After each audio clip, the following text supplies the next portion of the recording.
देखिए, अभी आपने देखा कि पहलगाम में एक टेररिस्ट अटैक हुआ है और ये पहली बार ऐसा हुआ है कि सिविलियन पे पूरी तरह अटैक है। भारत इस लेवल पे काफी पॉजिटिव, काफी अच्छी पोजीशन में। पाकिस्तान पे कई सारे प्रभाव इसके पड़ेंगे। अगला जो युद्ध होगा वो जानते ही हैं, पानी को लेके होगा।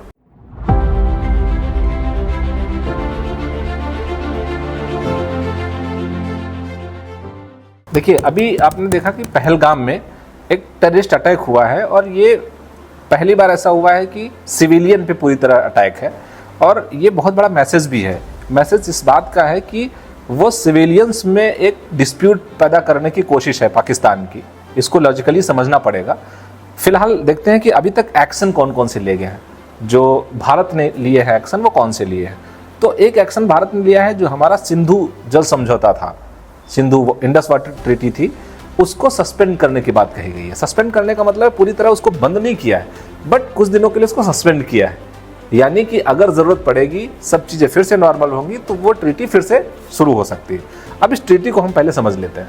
ये ट्रीटी एक्चुअली भारत में जो नदियों का फ्लो है उस पर एक ट्रीटी बनी थी।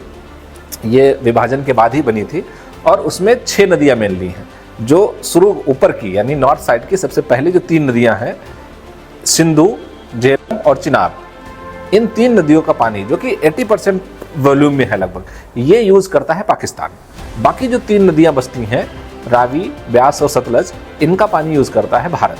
अब ये जो ट्रीटी थी, इस ट्रीटी से क्या हुआ कि पानी के फ्लो को मैनेज करना बहुत आसान हो गया था कि कौन पानी कितना यूज़ करेगा। लेकिन अभी भारत ने इसको सस्पेंड कर दिया है।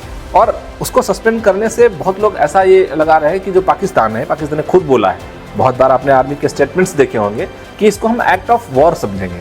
मतलब हम मान लेंगे कि भारत अपनी तरफ से युद्ध छेड़ना चाहता है।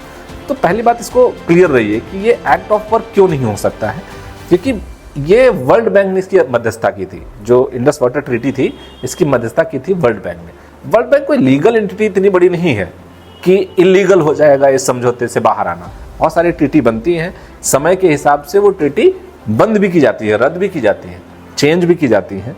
तो भारत ने भी अपने समय को देखते हुए, अपने टाइम को देखते हुए इसको सस्पेंड किया है। इसलिए एक्ट ऑफ वार जैसी कोई सिचुएशन नहीं है। ये पाकिस्तान गलत तरह से भारत में ये एलिगेशन लगा रहा है, इसको आपको समझना पड़ेगा। अच्छा, इसका प्रभाव क्या पड़ेगा अगर ये ट्रीटी रद्द की जाती है? पहला प्रभाव अगर पाकिस्तान पे देखें तो वहाँ का जो सिंध और पंजाब वाला एरिया है, पंजाब प्रॉस्पर स्टेट है, पहले पंजाब पड़ता है फिर सिंध पड़ता है। जो नदियाँ पंजाब से जाती हैं, पहले पंजाब तो यूज़ कर लेगा अपना पानी और सिंध में वह पानी नहीं जाने पाएगा। तो इनडायरेक्टली देखें, भारत ने पाकिस्तान के इंटरनल कॉन्फ्लिक्ट को फिर से क्रिएट कर दिया। ये एक पॉजिटिव चीज़ है भारत के लिए कि पाकिस्तान अंदर से खुद ही परेशान होना शुरू हो गया है।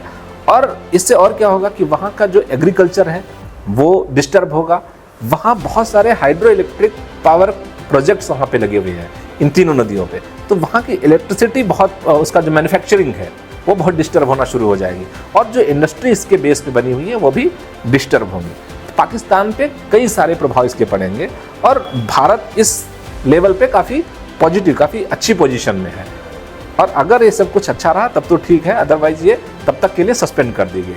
रिसेंट में आपने ये भी देखा है कि माननीय प्रधानमंत्री जी ने जो स्टील है, स्टील के प्रोडक्शन की जो कंपनियां हैं, उनको और ज़्यादा स्टील प्रोडक्शन के लिए मोटिवेट किया है। तो भविष्य में हो सकता है कि हमारे पास बहुत बड़े बड़े बांध बनाने की कैपेसिटी आ जाए, जिससे हम पानी स्टोर भी कर सकते हैं। और अगला जो युद्ध होगा वो जानते ही हैं, पानी को लेके होगा।